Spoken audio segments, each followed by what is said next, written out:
please welcome Jean Abbott.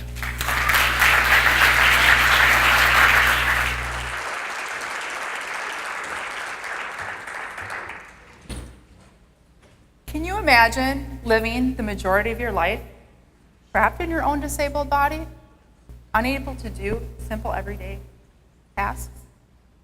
That was me. That was my life. For the first 33 years, I thought I had spastic diplegia, which is a form of cerebral palsy. And it did. It limited every activity I was able to do.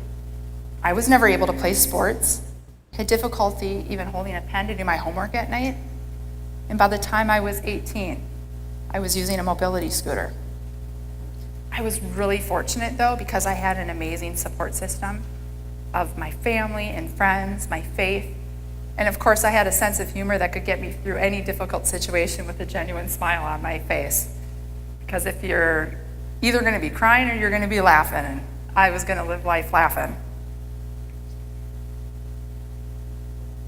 When I was 33, though, I found out that I had been misdiagnosed, and I was told, Jean, on this new medication, you're going to be able to do things that you never dreamed possible. And it's true. These days, I can put clean sheets on a bed. I can drive my kids to the 1,000,001 activities that they have to go to every single day. I'm even able to make them really adorable birthday cakes, which to me is one of my favorites, because there was a day that I couldn't even make them a peanut butter and jelly sandwich.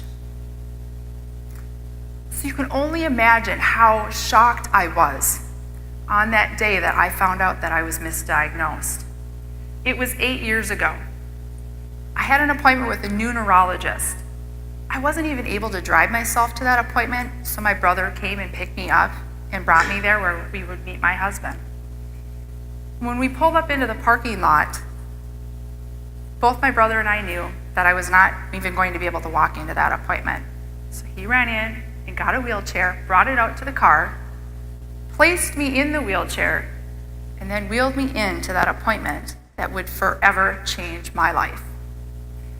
And as we sat in that little examination room, my brother was talking to me about all the things that I wasn't able to do as a child, and my husband was talking about all the difficulties I had as a wife and a mom. Because I was to the point, I couldn't even roll myself over in bed at night, and my husband would always have to put the covers on me. I had lost all of my independence. And she said, I'd really like to be able to see you walk. So my husband helped take my arm and bring me out into the hallway there. And of course, I grab onto him for dear life. We kind of had a system down so he would help me walk. And I showed this new neurologist my walk, because I really wasn't walking.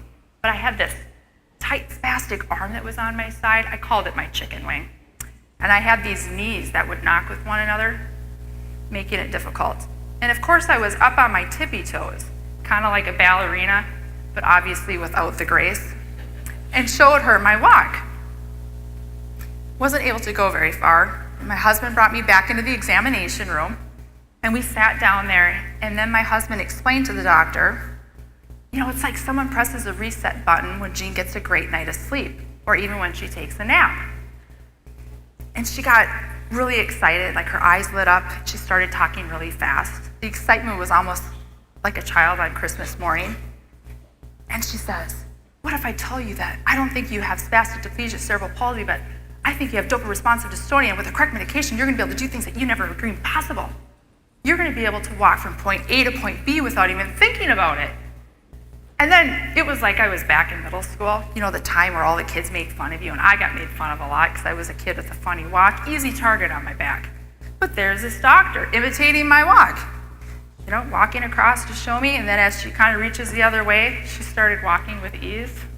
Gosh, it was like she went from the Hunchback of Notre Dame to the newly crowned Miss America, and all I could think of is, this lady is crazy, because she thinks that this one little pill is going to change everything. Because I had tried it all. The physical therapy, the medications, exercises, surgeries, lots of surgeries.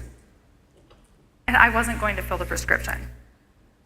And I was on the car ride home with my husband, who he's all very excited about this new thing, this cure that's about to happen. And I'm like, I'm not filling the prescription. Like, why not? Why not? And finally, I kind of realized, those times in your marriage when you know that you're either going to just have to accept what your spouse wants to do or go for World War III? That's where I was in this car. So I said, fine, I'll do it. I'll take the medication. I went home that evening, took that first pill. We had to go out for dinner with some family. And when we got there, I knew I wasn't even going to be able to hold my fork to feed myself because my hands were so tight and spastic from my disability. And so I knew a doctor had always told me, Jean, if you're having this really tight spastic night, have a beer or a glass of wine and it'll just kind of relax your muscles enough so you can function. So that's what I did. I had my beer, or I had my glass of wine, I had some pasta, great conversation with the family, and when it was time to leave, my husband came over to the side of the chair to get me and to help carry me out like he had always done a million times before. Only this time, when he took my hand, I was able to stand up with ease. And when we went to walk out the car, instead of him half carrying me, I walked alongside him. Gosh. All I could think of is that is the best glass of wine that I have ever had. Oh my gosh. Because I was the biggest skeptic. I had faced challenges my whole life, and I was always one to think, if you can't change the circumstance, you can always change your attitude. So that's how I went through life, and that's what I like to do when I talk to organizations. But it really wasn't until 2 days later when I realized that my life had changed, that this medication was helping. And I made a decision at that moment that if an opportunity arose and it was something that I wasn't able to do before, that I was going to give it my best. So one of the first things I got was a phone call asking if I would go speak to some medical students. Yeah, Jean, will you come and talk to this group of medical students? We want to know what it's like, growing up in the healthcare system and how doctors communicated with you and communication with the nurses. And so I'm like, yeah, sure, I'll do this. That's great. Hang up the phone. And the first thing I'm thinking is, oh my gosh, what did you just get yourself into? Jean, you have the biggest fear of public speaking of anyone you ever met. I was scared to death.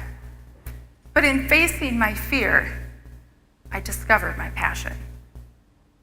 I love speaking and I love sharing my story to different organizations and being able to give them these messages throughout my journey. I'm able to teach them, give them the tools to really train their mind to think more positively on a daily basis. I'm able to discuss with them the importance of support systems because no matter how strong we are or how smart we are, there are moments that we have to work together as a team because we can't always do it by ourselves. And of course, when I go in and speak in the school systems, whether it's to the students or the teachers, the faculty and staff, I'm able to really give them the lesson of how kindness can go a long way. And in turn, they can be a hero by just being a kind individual every single day and helping one another. If your organization is looking for a heartfelt speaker with a journey that will last a lifetime, and they're looking to be encouraged to live a more positive, purposeful life, I would love to be a part of your event. There's no time for not trying to find that positive in every single day. And that's what I want to ask you today. Are you doing everything you can to live a positive, purposeful life? And in order to stop focusing on everything that went wrong or everything that you can't change, so you can truly look forward and appreciate all those gifts that you have right in front of you. Thank you so much.